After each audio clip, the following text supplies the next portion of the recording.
¿A qué huele Bilbao? ¿A castañas? ¿A industria? Esas son al menos algunas de las respuestas que se han escuchado hoy en el taller que ha impartido el perfumista Frank Bloem. Este artista holandés está elaborando el aroma de Bilbao, una fragancia que dará a conocer el próximo martes y cuyos secretos ha revelado en el marco del festival Maker Faire Bilbao.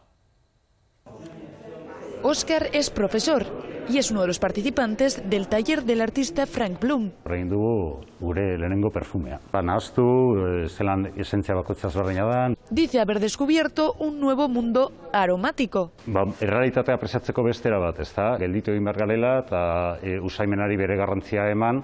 María es de Polonia, está estudiando Lein en Bilbao y al preguntarle a qué huele la ciudad, nos dice que hay industria y a castañas. ¿Castañas? Bilbaínos y bilbaínas, junto con varios visitantes, han realizado una ruta por la capital vizcaína descubriendo sus rincones y sobre todo sus olores. El martes saldrá a la luz el resultado. Yes, smells good.